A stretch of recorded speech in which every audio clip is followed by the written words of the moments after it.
Abra suas Bíblias comigo em Marcos capítulo 2, por favor. Marcos capítulo 2. Eu vou tentar correr. Misericórdia, o tempo aqui parece que voa. Já estou vendo o relógio, está meio-dia 1, agora já é meio-dia 10. Vamos correr. Marcos capítulo 2, a partir do verso 1. Você está aí com a sua Bíblia? A minha está numa corrigida e atualizada, pode estar diferente da sua versão, mas diz assim: alguns dias depois, Jesus voltou para a cidade de Cafarnaum e logo espalhou a notícia que ele estava na casa. E muitas pessoas foram até lá e anunciavam-lhes a palavra, e não havia lugar nem mesmo fora da porta, enquanto ele anunciava-lhes a mensagem. Trouxeram um paralítico, ele estava sendo carregado por 4 homens. Por causa de toda aquela gente, eles não puderam levá-lo perto de Jesus, então fizeram um buraco no telhado da casa, e no lugar onde estava Jesus, e pela abertura desceram o doente, deitado na sua maca. Jesus viu a fé deles, e disse ao paralítico: filho, os teus pecados estão perdoados. Alguns mestres da lei estavam ali sentados e começaram a pensar: o que é isso que esse homem está dizendo? Blasfêmia contra Deus, ninguém pode perdoar pecados, só Deus tem esse poder. No mesmo instante, Jesus soube e estavam pensando e disse: por que vocês estão pensando essas coisas? O que mais faz dizer ao paralítico: seus pecados estão perdoados, ou levante, pega a tua cama e ande? Pois vou mostrar a vocês que o Filho do Homem tem todo o poder na terra para perdoar pecados. Então disse ao paralítico: eu te digo, levante-se, pegue a sua cama e vá para casa. E no mesmo instante, o homem se levantou na frente de todos, pegou a cama e todos ficaram admirados e louvavam a Deus, dizendo: nunca vimos coisa assim. Nunca vimos coisa assim. Essa é a minha história, essa é a história da minha vida. Eu, como o pastor Napoleão falou, eu venho do mundo do esporte, e minha casa era um centro espírita, minha família era um centro espírita todos, e eu nasci nesse ambiente, eu cresci nesse ambiente, e eu tinha, assim, as lembranças que eu tinha da minha mãe nessa fase era de uma pessoa que servia e adorava a todos os deuses que vocês possam imaginar. E eu quero correr para não perder muito tempo, mas eu me lembro que tudo aquilo que minha mãe fazia dentro da nossa casa eu não concordava, mas eu apoiava ela em tudo que ela fazia. Mas eu não concordava, porque eu não achava que aquilo era certo. Eu não gostava de ver minha mãe tomando bebidas, falando como animal, rugindo, e tendo essas incorporações desses espíritos. E eu falava: gente, isso não está certo, isso não pode ser, e não é isso que vai nos fazer ser feliz, ter paz e ter a verdadeira alegria. E eu não acreditava naquilo, e embora ela falava que aquilo era para que a nossa família tivesse uma condição melhor, que a gente tivesse paz, alegria, mas pelo contrário, as coisas eram momentâneas, eram coisas que hoje você estava feliz, mas a felicidade não era uma felicidade verdadeira, não era uma paz verdadeira, não era uma alegria verdadeira. E eu falava assim: um dia que eu for um jogador de futebol, eu vou mudar, eu vou mostrar para minha família que não é isso o caminho, não é esse o caminho, e aquilo era uma luta dentro de mim. Até que a gente começou a jogar futebol e eu comecei num time da 3ª divisão, com um dos meus melhores amigos, que era o Cafu na época, e eu e o Cafu tínhamos um sonho de ser jogador de futebol, e eu falava: Cafu, vamos treinar mais que todo mundo, vamos correr mais que todo mundo, porque nós temos potencial de ser jogador de futebol, e quando eu estiver fraco, você me ajuda, quando você estiver fraco, eu te ajudo. E durante 3 anos a gente treinou mais que todo mundo, correu mais que todo mundo, e um dia nós fomos fazer um jogo contra o São Paulo, e nesse jogo contra o São Paulo a nossa vida mudou. E a nossa vida mudou, e nesse jogo eles gostaram da gente, e a gente ali foi chamado, e olha, vocês vão vir para cá fazer uma semana de testes, e nessa uma semana de teste nós vamos ver se vocês têm condição de ser atletas do São Paulo. E naquele dia a gente não dormiu. Eu me lembro que eu e Cafu, a gente não dormiu e a gente começou a colocar o nosso plano em prática. Nós vamos treinar mais que esses jogadores do São Paulo. Essa semana nós vamos acordar mais cedo que eles, nós vamos para o campo mais cedo que eles, nós vamos nos dedicar mais que eles. E resumindo, tudo isso aconteceu. Uma semana depois, vem o presidente e o diretor lá naquela época, trazendo um papel assim, falando assim, olha, eu quero que vocês levem esse papel para o pai de vocês, bem-vindo à família São Paulo Futebol Clube. E o mundo, ali naquela hora, vocês imaginam como é que foi para nós. A gente vai para casa com aquele papel e dá para o pai, e ele não acreditava, e vocês, em alguns documentários, vocês vão ver o Cafu contando dessa história, e a nossa vida começa a mudar. 3 anos depois, a nossa família, da mais pobre do bairro, já tinha uma vida completamente diferente, veio o dinheiro, vem a fama, vem as glórias, vem título, e vem campeão de mundo, e vem campeão de Libertador, e Gilmar, o jovem mais novo, sendo campeão do mundo, e aquela coisa toda muda, e 4, 5 anos depois, já estavam meus irmãos que não tinham dinheiro nem para comprar uma bicicleta, todos eles tinham carro zero, e a vida começa a mudar completamente. Mas aí algo acontece, meu pai falece com 49 anos com um infarto fulminante. A bebida e o cigarro destruíram a vida do meu melhor amigo. E esse Gilmar, que estava com o mundo aos seus pés, entra numa depressão, está dentro de um quarto, que os médicos do São Paulo não sabiam o que fazer. Tele Santana falava assim, deixa o Gilmar curtir o luto dele, deixa o Gilmar curtir e não se preocupe, ele vai treinar quando ele puder, quando ele tiver condição, e quando ele tiver, a gente vê o que vai fazer. E, resumidamente, semanas passaram e nada, eu não queria falar com ninguém, a minha vida estava amargurada, eu azedo, e eu só chorava, e naquela época a gente não sabia que essa palavra existia, chamada depressão, ninguém falava, era curtir o luto, deixa ele curtir o luto. E na realidade eu estava cada vez mais curtindo esse luto. E eu lembro que 4 amigos foram lá na porta do meu quarto. Gilmar, abre a porta. Eu, quem é? E eles falaram, e eu falei, eu não quero falar com ninguém. Ele, Gil, abre a porta. A gente veio aqui da parte de Deus. De Deus, eu tenho ódio de Deus. Deus tirou a vida do meu pai. Vocês estão loucos, meu pai morreu com 49 anos, vocês estão falando de Deus. Esse Deus, eu tenho ódio dele. Como é que Deus tira a vida de uma pessoa tão boa como meu pai? E ele fala, Gil, não foi Deus que tirou a vida do seu pai, foram as escolhas que o seu pai fez.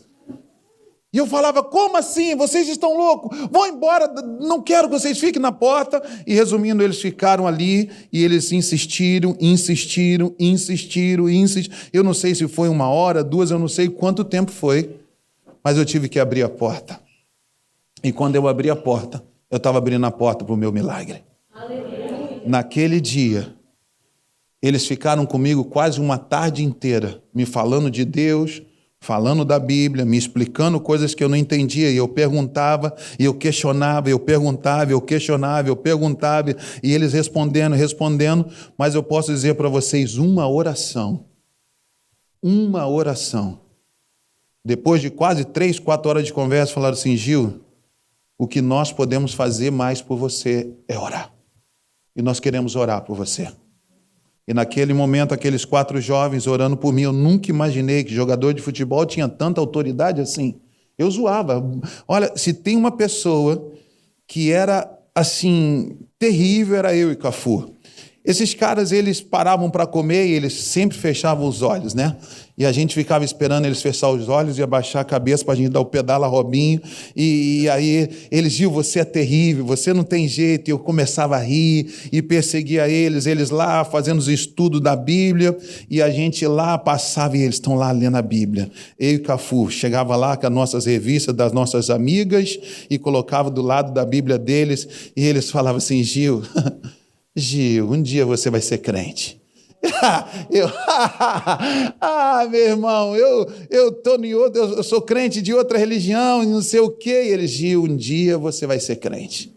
Um dia você vai ser crente. Gil, Jesus te ama. Eu falava, eu também amo ele, mas eu amo só para contrariar a Negritude Júnior, só para contrariar a Negritude Júnior. E aí era aquela gozação. Mas nesse dia, esses caras foram as pessoas que mudaram a minha história. Eles não desistiram de mim. Embora eu os perseguisse, eu os humilhasse, os caluniasse, fizesse tudo o que vocês possam imaginar.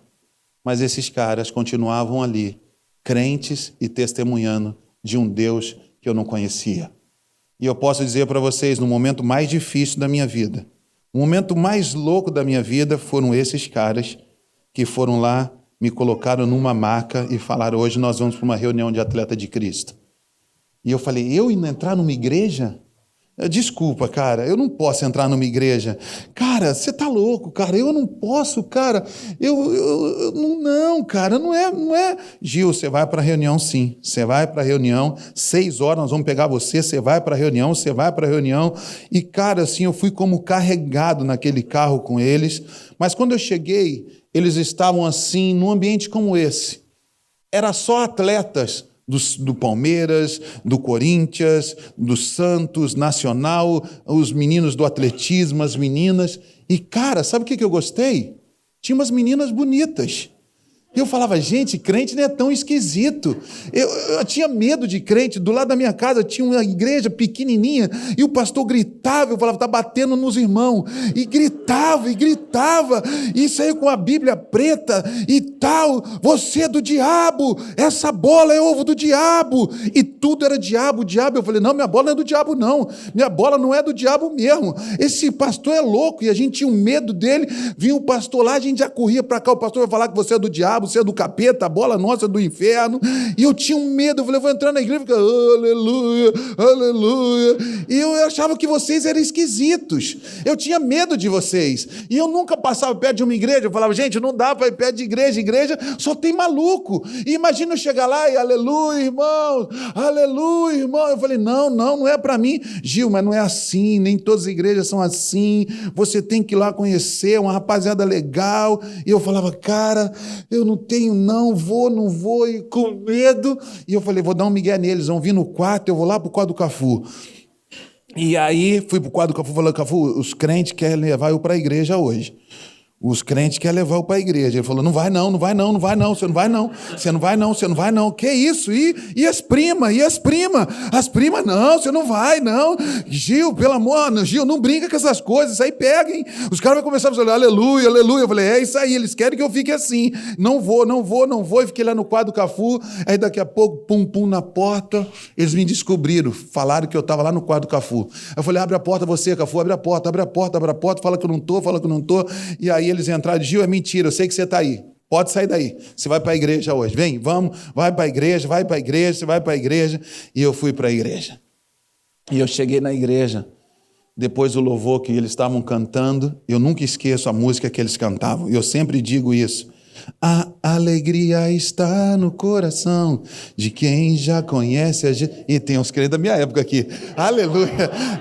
E eles cantavam essa canção, gente. E eles cantavam de uma forma tão linda que eu falava: gente, onde está a cerveja aqui? Tem esses caras estão bebendo em algum canto, é muita alegria, estão muito soltinhos, né? Os crentes soltinhos e tal. E não tinha cerveja, não tinha nada. Era uma presença que eu não conhecia, a presença de Cristo, a alegria de Cristo. E o que Cristo faz nas nossas vidas? E nesse momento eu decidi também bater uma palminha, bater 2 e 37 anos hoje batendo palminha para a glória de Deus. E naquele dia o pastor fez lá o apelo que eu nem sabia o que era, mas eu me lembro como hoje ele falando do amor de Deus, o que Cristo fez naquela cruz por nós. Como que ele entregou a sua vida por nós. E o preço foi muito alto. E eu me lembro que ele falava: Jesus te ama. Jesus te ama. Ele morreu por você, ele entregou a vida por você. E eu me lembro que eu era o último com meu boné, estava ainda de chinelo e estava assim, porque eu não queria muito ficar na última fileira, mas quando eu nem imaginei, eu já estava na frente de joelho, e eu me lembro só aquele pastor colocando a mão na minha cabeça, eu tirei o boné, coloquei do lado, e quando ele começou a orar, eu gritava. Eu sabia que tinha coisas que estavam saindo de mim, aqueles demônios, eu sabia que estavam ali, eu tinha convicção de coisas que estavam acontecendo diante de mim, e era uma dor que parecia gás de abutre que estavam saindo, mas era uma alegria que estava vindo. Eu não sabia explicar o que estava acontecendo, mas eu sabia algo: Deus está fazendo um milagre na minha vida. E ali, queridos, naquele dia eu voltei, eu entrei no meu quarto, eu só dormia com a luz acesa, com televisão ligada, porque eu tinha medo de dormir com luz apagada, e naquele dia eu dormi com a luz apagada, não tinha televisão mais ligada, eu pude ter a melhor noite da minha vida. E eu falei, eu quero esse Jesus, eu quero esse Deus. Eu quero conhecer Ele muito. E aí me deram uma Bíblia e eu li essa Bíblia, li essa Bíblia, li essa Bíblia, li essa Bíblia, e vocês não imaginam a fome que eu tinha de Deus, a sede que eu tinha de Deus, eu queria Deus. E aí chegou um momento que Cafu chegou para mim, Gil, vamos para a festa? Eu não vou. Gil, vamos para... Gil, as primas estão aí. Eu falei, eu não quero mais saber, eu quero é Deus, eu quero Deus. Gil, não fala isso, Gil, não fala isso. Gil, pelo amor de Deus, Gil, não fala que tu também agora é crente. Eu falei, sou crente, eu não sei nem o que é, mas eu sou crente, eu não quero saber mais, Cafu. Chega e olha, pode pegar todas aquelas só para contrariar, Negritude Júnior, Catinguelê, Exalta Samba, Zeca Pagodinho, pode levar tudo para você, eu não quero mais nada disso. E aí eu quero ouvir a Aline Barros. Meu irmão, meus irmãos, aí foi o céu na terra, meu. Aí Deus é bom, Deus é maravilhoso. E aí vocês já imaginam o que Deus faz na vida de um garoto que está perdido, mas que encontra esse Deus maravilhoso. E aí vocês imaginam o que Deus faz. Então, quando eu olho para essa história, eu lembro da minha vida, e eu queria, assim, rapidamente falar com vocês algumas coisas que eu fui anotando. Amigos verdadeiros, porque nós precisamos deles. Por que você precisa de amigos verdadeiros? Essa é uma das perguntas mais loucas que nós, muitas vezes, não damos conta. Mas é por causa desses grandes amigos, ou por causa de pessoas que realmente se importam com você, que você está aqui hoje. Pessoas que não desistiram de você. Pessoas que oraram por você. Pessoas que pagaram um preço por você. Pessoas que disseram, não, eu vou orar por ele. Eu vou orar por ele. Quem sabe seu pai, sua mãe, seu tio, sua avó, amigos de trabalho, eu não sei. Mas se você está aqui, é porque você teve amigos verdadeiros. Que não desistiram de você. Que não abriram mão de você. E continuam clamando, e orando, e orando, e orando, decidiram levar suas cargas. E a gente fica perguntando que tipo de amigo nós temos nos tornado depois de nossa caminhada com Deus. Nós somos amigos verdadeiros que pagamos um preço também para levar outros até Jesus? Ou nós estamos sendo tão egoístas que nós queremos viver uma vida só de intimidade com Deus, e eu não estou preocupado com quem está ao meu lado direito, quem está ao meu lado esquerdo, quem está diante de mim, e Deus está falando, olha, eu tenho te colocado do lado de pessoas para você falar do meu amor, pregar o meu amor, falar o que eu fiz na sua vida, e muitas vezes nós estamos esquecendo que nós só queremos amigos, mas nós não queremos ser amigo para abençoar e ajudar outras pessoas. Quantas pessoas precisam ouvir do amor de Deus nessa cidade que nós estamos? E Deus não vai usar pastor Napoleão, pastora Jaqueline, Deus quer usar você. Deus quer que você seja a boca dele, Deus quer que você seja os pés dele, Deus quer que você seja a mão dele. Ele quer que você naquela escola fale, ele quer que naquela faculdade você fale, no trabalho, no Uber. Deus quer usar você, Deus quer que você entenda qual é o chamado de Deus para a sua vida. Ele não quer que você esteja aqui na América só para receber mais e ficar mais gordo de tanto alimento que você está recebendo. Deus está falando, chegou um momento que eu quero usar a minha igreja. Tem gente que está indo para o inferno, tem gente que está perecendo, ouvindo tantas outras doideiras e maluquices que o mundo está dizendo. E eu quero dizer uma coisa para vocês, o diabo não tem problema em investir na vida de pessoas. Ele veio para matar, roubar e destruir. E vocês conhecem amigos de escola, amigos em faculdade, amigos em trabalho, que vocês estão vendo o cara mergulhar na lama, mas cada dia ele está mergulhando mais e o diabo cada vez empurrando mais e dando mais. É mulher, é bebida, é droga, é tudo o que eles querem, e o diabo não tem problema em financiar isso. E muitas vezes nós, que somos filhos de Deus, lavados pelo sangue de Jesus, nós temos medo, vergonha, timidez, e nós não abrimos a boca. Quem você tem levado para Jesus?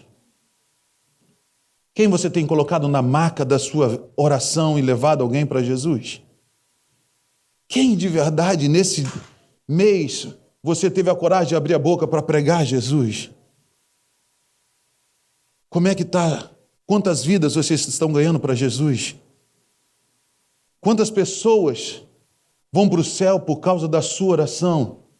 Quantas pessoas vão mudar o caminho de inferno Porque você dobrou o joelho e falou assim: eu não vou abrir mão do meu irmão, eu não vou abrir mão da minha irmã, eu não vou abrir mão do meu tio, eu não vou abrir mão do meu cunhado, eu não vou abrir mão da minha avó, eu não vou abrir mão do meu avô. Senhor, eu dobro o meu joelho, eu vou gastar todos os dias, nem que seja 5, 10 minutos, mas eu não abro mão. Ele vai ser salvo, ela vai ser salva, ele vai ter um encontro com Deus, ele vai se converter, não importa se ele está afastado, desviado, nas drogas. Eu sei que o poder de Deus pode arrancá-lo dessa lama e tirar. Senhor, eu oro por ele, eu creio por ele, eu sei quem Deus é e o que Deus fez na minha vida pode fazer por ele. Senhor, salva o meu amigo, salva a minha irmã. Como é que nós estamos? Como é que está a sua vida? Esses 4 amigos, eles não desistiram desse paralítico. Eles não desistiram desse paralítico. Eles decidiram: eu vou levar ele até Jesus. Chega, tem uma multidão e não deixa ele entrar. E vai por outro lado, tem outra multidão, não deixa ele entrar. Vai por outro lado, não deixa ele entrar. Ele podia dizer para o paralítico: fala, cara, nós fizemos de tudo. Nós tentamos de tudo, mas não tem como nós chegarmos e levar você até Jesus. É melhor a gente desistir. É melhor a gente ir embora. Cara, a gente fez de tudo e desculpa, bicho, mas acabou, não tem mais jeito. A gente está dando desculpas todos os dias. Eu não vou orar porque eu não tenho tempo. Eu não vou mais fazer vigília porque eu não tenho tempo. Eu não vou jejuar porque eu não tenho tempo. Eu tenho que arrumar uma casa, eu tenho que arrumar 2, eu tenho que limpar, eu tenho que ter uma empresa, eu tenho que ter funcionário, eu tenho que ter isso, eu tenho que ter aquilo. Eu tenho que cuidar de filho, eu tenho que... Querido, a gente está dando todo dia desculpas para Deus. E almas estão indo para o inferno, o diabo não está brincando, ele continua investindo, ele continua atrapalhando. A cada estalar do meu dedo tem uma alma indo para o inferno, tem um parente seu indo para o inferno, tem um amigo seu indo para o inferno, tem um familiar teu indo para o inferno. O que nós estamos fazendo? Nós não podemos não brincar de sermos crentes, gente. Jesus nos comprou com seu sangue, pagou um preço alto por nossas vidas, e o que Ele espera de nós é que nós sejamos a igreja dEle nessa terra. Amém. Nós não podemos esquecer qual é a nossa missão, nós não podemos esquecer qual é o nosso chamado, nós não podemos esquecer por que fomos comprados pelo sangue dEle. Aleluia. E o sangue dele não foi um sangue que se perdeu. Esse sangue te encontrou. E se esse sangue te encontrou, meu irmão, você tem uma responsabilidade com esse evangelho que está diante de você. Vamos pelo telhado. Vamos pelo telhado. Vamos pelo telhado. Sabe o que eu quero dizer para você? Que tem gente que perdeu as suas forças diante de tantos erros e cabeçadas que deram por esse mundo afora. Elas não têm coragem de dizer para você: ora por mim. Elas não têm coragem de dizer para você: olha, eu errei, eu falhei. Elas estão envergonhadas, e Satanás sabe como fazer com que essas pessoas fiquem envergonhadas, e Satanás cada dia mais as oprime, cada dia mais o preço que ele paga pelo bom momento que ele deu para elas é um preço alto. Ele quer a sua alma, ele quer a sua alegria, ele quer a sua paz, ele quer a sua felicidade, ele quer a sua família, e ele cobra, mas cobra pesado, e nós estamos vendo cada dia pessoas sendo oprimidas, pessoas desistindo dos seus casamentos, desistindo de seus filhos, desistindo da sua fé, desistindo da sua igreja, desistindo dos seus pastores. Quantas pessoas estão sendo hoje envergonhadas e não têm mais forças e estão precisando da nossa mão para dizer: cara, vamos de novo. Não se importa, eu vou com você, eu estou junto com você, você não vai estar sozinho, eu vou te carregar, eu vou com você. Não importa se você não tem força para ir na igreja, eu te levo, eu vou te buscar na sua casa, eu vou ser o teu Uber, eu vou estar aí na porta, eu vou te levar, mas eu não abro mão de você, eu não desisto de você, eu estou com você, eu sou teu amigo, eu sou teu irmão, e eu não vou desistir de você, eu vou te carregar, eu vou te levar. Você não vai ficar sozinho. Eu sei quem você é. Eu sei quanto você é importante. Eu vou carregar você. Eu não vou deixar você sozinho. Mas o que está acontecendo, igreja? Nós estamos preocupados com tantas outras coisas que nós esquecemos da nossa chamada e da nossa missão. E Deus está nos chamando novamente para voltar para o lugar que nós nunca deveríamos ter saído. O centro da sua vontade. Não esqueça que você nessa terra é passageiro. Não esqueça que você nessa terra é um embaixador de Deus. Não esqueça quem você é. Não esqueça que aqui não é a nossa pátria. Aqui não é a nossa pátria. Nós estamos aqui de passagem. Não vamos demorar 10 anos, 20 anos, 30 anos, 40 anos, 50 anos. Mas não esqueça que não é aqui que nós vamos viver. Nós temos uma eternidade com Ele. É com Ele. E é para lá que nós iremos. Estamos aqui de passagem, meus irmãos. Enquanto nós estivermos aqui de passagem, nós temos que entender qual é o nosso chamado. Eu tenho uma pátria, o meu lugar não é esse. Eu estou aqui de passagem, eu estarei ao lado do meu Deus. E Ele diz: eu vou preparar lugar para que onde eu estejais vós também. Eu voltarei para buscar vocês, para que vocês passem uma eternidade ao meu lado. Aleluia. Eu quero terminar para orar com vocês. Eu não sei quanto tempo nós gastamos para fazer este lugar tão lindo. 5 anos, 10 anos, eu não sei. Mas eu quero que você imagine comigo. Há mais de 2000 anos, o nosso Deus está preparando a nossa morada. O arquiteto está preparando a nossa morada. 2000 anos. Eu imagino o que Ele está preparando para cada um de nós. Você consegue imaginar o que Ele está preparando para você? Não dá para comparar e nem para a gente perder tempo, queridos, imaginando que aqui vai ser o nosso lugar. Eu quero estar com Ele. Eu quero viver com Ele. E eu quero levar o maior número de pessoas que eu possa. Eu quero terminar dizendo para você, tem muitas pessoas olhando para pessoas que caíram num buraco. E muitos passam e falam assim: ei, caiu aí, né, cara? Beleza, e vão embora. Outros param e tiram selfie. Caiu, deixa eu postar aqui. Mas tem uns que estão parando. Estão colocando a corda, estão descendo. Eu vim aqui te buscar, cara. Você não vai ficar nesse poço. Vem comigo. E estão levantando eles e tirando eles desse poço e dizendo: cara, vamos começar de novo. É esse tipo de amigo que Cristo espera que a gente seja. Não aquele amigo que passe e não se preocupe com teu pai, com a tua mãe, com o teu tio, com o teu irmão que está indo para o inferno. Nem aquele que tira selfie e fala assim: cara, olha a sua vida, né? Tá difícil aí, mas estou indo embora. Não.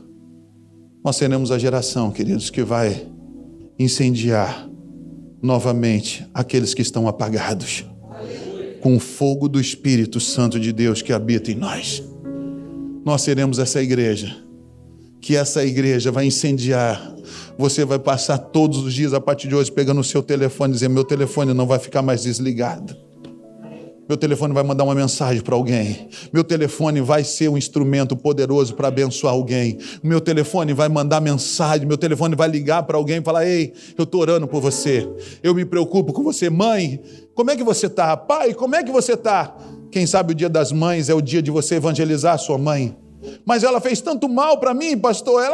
Você não consegue entender o que minha mãe fez. Eu não quero saber. Eu sei o que Deus fez na sua vida. E o amor de Deus é maior do que o que o diabo fez, o que o diabo tem feito e o que o diabo pode fazer. Eu sei que o amor de Deus pode hoje te usar para pegar esse telefone, ligar para tua mãe, orar com ela, dizer: eu te amo, eu te amo, eu te amo, eu te amo. E você vê a graça de Deus vindo, tocando no coração dela. E essa mulher dizendo: filha, me perdoa por todos os erros, filha, me perdoa por todas as maldades, me perdoa, me perdoa. É isso que eu creio. Eu creio num poder de Deus que liberta, que cura, que transforma. Eu creio em um Deus que pode mudar a nossa história. Eu creio num Deus que te trouxe aqui hoje para dizer a você: filho, a sua vida a partir de hoje não é só para trabalho, não é só para suas empresas, não é para suas contas bancárias. A sua vida, ela tem um propósito muito maior do que tudo isso. A igreja precisa de homens e mulheres que estejam dispostos a carregar marcas. Carregar aqueles que estão precisando de nós. Pastor Napoleão, pastor Jaqueline, quem sabe não vai poder fazer tudo. Mas se ele tiver uma igreja do lado dele, essas cadeiras não vão estar vazias. Esse lugar vai ficar pequeno. Porque a partir de hoje, do lado deles, vai ter homens e mulheres que não vão dormir sem orar por alguém. Que não vão encostar a sua cabeça na cama sem clamar por alguém. Jovens, eu vejo vocês incendiando essas escolas. Aonde que diz que todos os jovens que vêm para Estados Unidos não conseguem terminar sua faculdade sem se desviar. Vocês serão a ponta da lança. Vocês serão diferentes. Vocês serão uma igreja que no meio, da onde tem as trevas, você será a luz. Vocês serão a luz, vocês serão boca de Deus, vocês serão testemunhos vivos de um Deus que cura, que liberta, que transforma e que salva. E esses jovens que estarão na sua sala, você vai pegar o nome de cada um deles, você vai falar assim: eu vou começar a orar por eles, eu vou orar pelo Gilmar, eu vou orar pela Aline, eu vou orar pela Maria, eu vou orar pelo Paulo, eu vou orar pela Jaqueline, eu vou começar a orar pelos meus amigos da minha escola, todos eles da minha classe. Hoje eu vou gastar 5 minutos orando, 10 minutos orando, mas Senhor, salva eles, Senhor, toca no coração deles. Os meus amigos da minha empresa, Senhor, eu vou escrever o nome deles, eu vou orar todos os dias, eu tenho um compromisso com Deus, eu tenho uma agenda com Deus de orar por eles. Eu vou passar a orar pelos meus familiares, eu vou passar a orar pelos meus irmãos, eu vou passar a orar pelos aqueles que não conhecem a Jesus. Eu vou começar a levantar um altar aqui e nós vamos orar, vou reunir minha família, vou reunir minha esposa. Uma vez na semana nós vamos estar gastando 20 minutos, 30 minutos, mas nós vamos orar pelos nossos parentes, nós vamos orar pelos nossos familiares, nós vamos orar pelos amigos. Nós não vamos só estar pedindo: Senhor, me dá o carro, Senhor, me dá a casa, Senhor, me dá o bom emprego, Senhor, me dá a namorada, Senhor, me dá o casamento, Senhor, me dá. Ele está dizendo: meu filho, para, eu te darei tudo isso, mas se primeiro você me colocar em primeiro lugar na tua vida, e eu quero usar a sua vida para abençoar esses que estão indo para o inferno, que estão ao seu redor. E quando você se preocupar em ser a minha igreja, todas as demais coisas serão acrescentadas na sua vida. Essa igreja está disposta a pagar um preço, gente? Você está disposto a realmente pagar um preço? Eu queria que você ficasse de pé comigo. Queria chamar a Aline para nós cantarmos a bênção aqui. E nós vamos terminar. Eu tenho mais 5 minutos. E eu queria cantar a bênção com você. E quando nós estivermos cantando a bênção, eu queria que você pensasse em amigos que precisam conhecer o amor desse Deus. Eu queria que você começasse a pensar em familiares. Eu queria que você começasse a pensar em esse amigo da escola, esse amigo da faculdade. Eu queria que você começasse a pensar nele, começasse já a falar: Senhor, me perdoa, porque eu sei que ele está num caminho de inferno, mas eu quero entrar nessa brecha, eu quero orar por ele. Se você lembra o nome dele, já começa a colocar aí diante do teu coração e começa a interceder por ele. Quem sabe é teu pai, quem sabe é tua mãe, é um irmão, quem sabe é uma cunhada, quem sabe eu não sei quem é, mas está indo para o caminho de inferno. E que nesse momento a bênção de Deus, no momento que nós como igreja estivermos orando, a bênção de Deus possa estar chegando a essas pessoas. E a partir de hoje eu creio que Deus está fazendo algo novo na sua vida. Deus vai te levar para ser um intercessor. Deus vai te levar para depositar amor, compaixão nessas vidas. E quando você começar a orar por eles, você vai ver esses amigos dizendo: me ajuda, me ajuda, me ajuda. Eu quero que você levante as suas mãos comigo.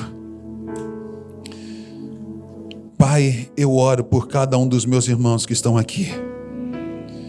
Eu clamo, Senhor, para que o Senhor levante uma igreja que vai ser uma igreja que vai amar os perdidos, uma igreja que vai ter compaixão como o Senhor teve compaixão de nós, uma igreja que não vai desistir, desistir, uma igreja que vai pagar um preço, uma igreja que tiver que levar pelo telhado, nós vamos levá-los pelo telhado. Se tiver que ir na casa dele buscar, eu vou. Se tiver que gastar a noite orando por ele, eu vou. Se tiver que fazer um investimento, eu vou, mas eu não abro mão do meu amigo, da minha mãe, do meu pai, do meu tio, da minha tia, daquele colega de escola, daquele colega de trabalho. Senhor, levanta uma igreja que vai estar indo atrás dos perdidos, uma igreja que vai ter compaixão de verdade, uma igreja que não desiste, uma igreja que não desiste, não importa as dificuldades. Quantos nãos eu ouvi, quantos nãos, pastor Gilmar, eu já ouvi, mas nós não vamos desistir, nós não vamos desistir deles, nós não vamos desistir delas, nós não vamos desistir, porque o Senhor não desistiu de nós. O Senhor não desistiu de nós. Eu sei que tem pessoas que estão colocando nomes agora, pessoas que estão clamando por pessoas agora. Senhor, visita essas pessoas. Quem sabe tem pessoas que estão mergulhadas nas drogas, pessoas que estão mergulhadas na bebida, na prostituição, pessoas que estão mergulhadas, Senhor, no pecado. Mas que o teu sangue as lave, as purifique, Senhor. Visita esse parente, visita esse amigo, visita essa amiga, e que a bênção de Deus os alcance. Enquanto estivermos cantando essa canção, se você sentir no teu coração de ajoelhar, ajoelha. Se você sentir de abraçar a tua família e dizer: nós já faz tempo que a gente não ora juntos por nossos parentes, agora abrace tua família e comece a orar. Se você está do lado desse amigo, ora com ele, fala: você vai ser um ganhador de almas, a sua vida vai ter propósito, você não vai usar mais seu telefone para mandar mensagens que entristecem a Deus, mas você vai usar o teu telefone para mandar mensagens que alegram o coração de Deus. Nós não seremos pessoas que vamos tirar pessoas da igreja com as nossas fofocas, com as nossas palavras torpes. Nós não vamos levar pessoas para longe da igreja, que hoje tem levantado gerações, tirado pessoas da igreja. A gente sabe quanto é difícil trazer uma alma para Cristo. Que você não seja um desses que, com a sua fofoca, com a sua mentira, com a sua calúnia, porque eu não gostei dela, porque eu não gostei dele, eu não gostei da cor do cabelo dela, eu não gostei da roupa dela, eu não gostei do jeito que ele fala, eu não gostei do jeito dele. Querido, ame essas pessoas. Peço para que Deus coloque amor no seu coração e que você seja um daqueles que não vai tirar ninguém da igreja, mas que você vai trazer todos aqueles que você puderem para a igreja. Vamos cantar essa canção. Que Deus te abençoe.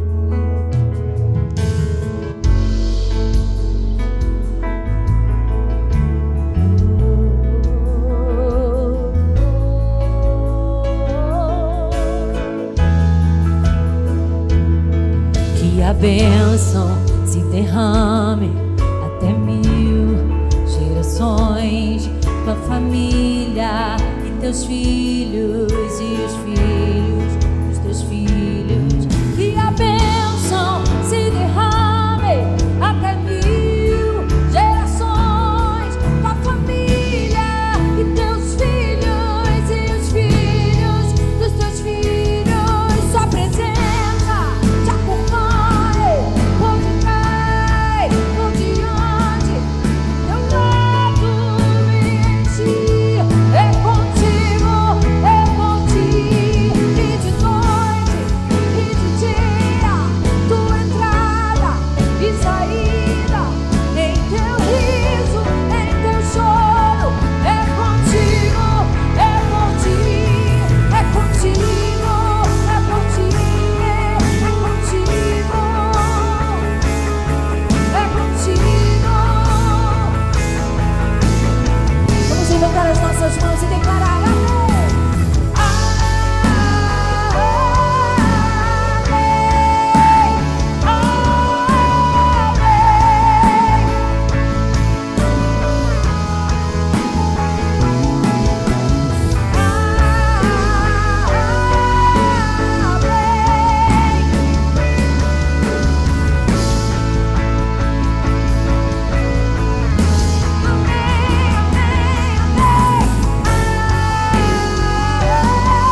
suas mãos aos céus agora, como igreja, aleluia.